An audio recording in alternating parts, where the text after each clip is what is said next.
Hizb ut তৌহিদের প্রস্তাবিত তৌহিদ ভিত্তিক রাষ্ট্র ব্যবস্থায় ইসলামের বিচার ব্যবস্থা কেমন হবে এই বিষয়কে সামনে রেখে বিচারপতি, আইনজীবী সহ সংশ্লিষ্ট বিশিষ্টজনদের নিয়ে গোলটেবিল বৈঠক করেছে হিজবুত তৌহিদ। আজ শনিবার জাতীয় প্রেসক্লাবে আয়োজিত এই গোলটেবিল বৈঠকের মূল প্রতিপাদ্য উপস্থাপন করেন হিজবুত তৌহিদের শীর্ষ নেতা ইমাম হোসেন মাহমুদ সেলিম। এ সময় আরও উপস্থিত ছিলেন বিচারপতি আমদাদুল হক আজাদ, বাংলাদেশ সুপ্রিম কোর্টের সাবেক ডিএজি, জাতীয়তাবাদী আইনজীবী ফোরামের সহ সভাপতি গোলাম মোহাম্মদ চৌধুরী আলাল, সাবেক ডিএজি অপূর্ব কুমার ভট্টাচার্য, ব্যারিস্টার এবিএম গোলাম মুস্তফা তাজ, অ্যাডভোকেট এএসএম হাসান জহির প্রমুখ। অনুষ্ঠানে বক্তারা দেশের রাজনৈতিক, অর্থনৈতিক ও বিচারিক অঙ্গনে যে অরাজকতা চলছে তা বন্ধ করার জন্য আল্লাহর দেয়া বিচার ব্যবস্থা প্রতিষ্ঠার প্রয়োজনীয়তা তুলে ধরেন। তারা বলেন, ঔপনিবেশিক যুগের আইন দিয়ে দেশের বর্তমান বিচার ব্যবস্থা পরিচালিত হচ্ছে। বিভিন্ন সময় নতুন আইন করেও ন্যায় বিচার প্রতিষ্ঠা সম্ভব হয়নি। এ সময় মামলার দীর্ঘসূত্রতা, বাদী বিবাদীর ব্যাপক অর্থব্যয়, বিচার বিভাগের রাজনৈতিক হস্তক্ষেপ ও দুর্নীতি সহ চলমান বিভিন্ন অসঙ্গতির কথা তুলে ধরেন তারা।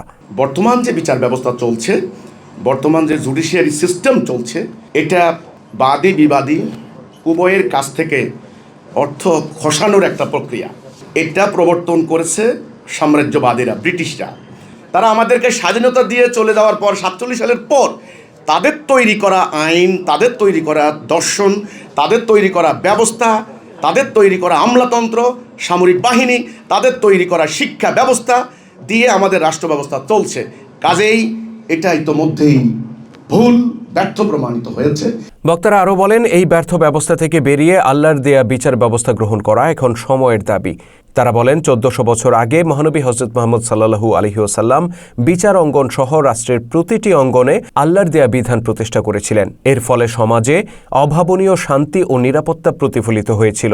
একা একজন নারী শত শত মাইল পথ পাড়ি দিতেন সম্পূর্ণ নির্ভয়ে। আদালতে বিচারক বসে থাকতেন, অথচ অপরাধ সংক্রান্ত কোনো মামলা আসত না। সেখানে কোনো পুলিশ ছিল না, অথচ অপরাধ ছিল শূন্যের কোঠায়। কালে ভদ্রে দু একটা অপরাধ সংঘটিত হলে অপরাধী নিজে আদালতে এসে নিজের বিচার চাইত। এমনই অকল্পনীয় নিরাপত্তা প্রতিষ্ঠিত হয়েছিল সেখানে। এই অরাজকতা বন্ধ করার জন্য আমরা বলেছি, যত নির্বাচন হোক শান্তি দিতে পারবেন না, সরকার পরিবর্তন হবে। একটা বিশ্ববৃক্ষের বিষ ফল ধরে। আপনারা 5 বছর পর পর ওই বৃক্ষের পরিচর্যাকারী পাল্টাচ্ছেন, লাভ হবে না। বলছেন এই পরিচর্যাকারী ভালো না, ও খালি ঘুমায়, পানি দেয় না ঠিক মতে। আরে না, পরিচর্যাকারী 5 বছর পর পর পাল্টাইতে হবে না। একবার সিস্টেম পাল্টান, পরিচর্যাকারী ঠিক হয়ে যাবে। এ সময় হিজবুত তৌহিদের ইমাম বলেন, আল্লাহর দেয়া সেই ব্যবস্থা কিভাবে আজকের আধুনিক যুগে কার্যকর করা যায়।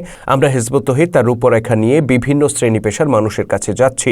তারই অংশ হিসেবে আজকের এই গোলটেবিল বৈঠক।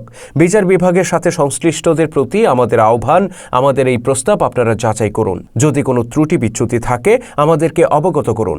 আপনাদের সুচিন্তিত মতামতের ভিত্তিতে একটি সত্যিকার স্বাধীন বিচার ব্যবস্থা কায়েম করা সম্ভব বলে মনে করে হিজবুত তৌহিদ।